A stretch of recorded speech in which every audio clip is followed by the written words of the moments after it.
Decentralization is the key thing. For people who want to understand the economic reforms, it's crucial because this is actually the secret sauce. This is how you get to a dynamic economy without privatization, because we made a mistake in our economic analyses over the last 200 years. The core feature of capitalism is not private property. The core feature of capitalism is competition.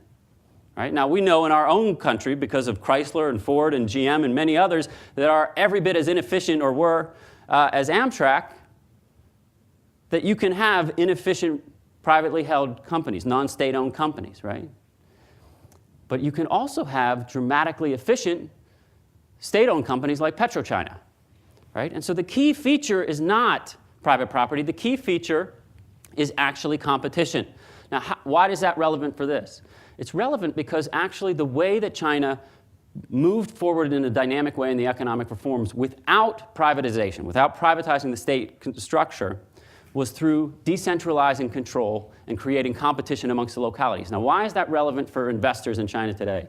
It's relevant because if you're thinking about a strategy for your company and you're thinking there is this thing out there, China, you don't understand what you're dealing with, because there is actually not just this thing out there that is China with 31 different level provincial units, but there's over 100 cities with population of more than 1 million people, right? And so it gives you a real sense of just how dynamic this place is, but you have to deeply understand this place as a localism system, right? So here are the cities in the United States with population over 1 million.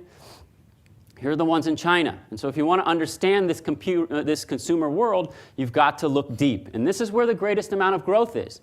So this is something we run up against all the time, whether it's in the university system, in higher education, in business schools, or with executives. You typically think, well, if I want to be in China, my strategy should involve Beijing, Shanghai, Hong Kong, maybe Shenzhen and Guangzhou is in there.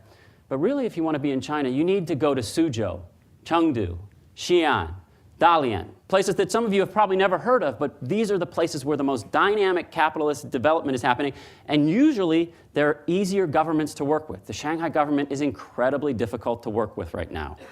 In places like Dalian and Xi'an and Chengdu, I mean, there's a reason why Intel picked up stakes and moved from Shanghai to Chengdu, right? And it's not because the airport there is good, I can tell you. It is because that is where the action is, and they're adding 1,000 cars a day on the roads in Chengdu. So that's really where the interesting action is.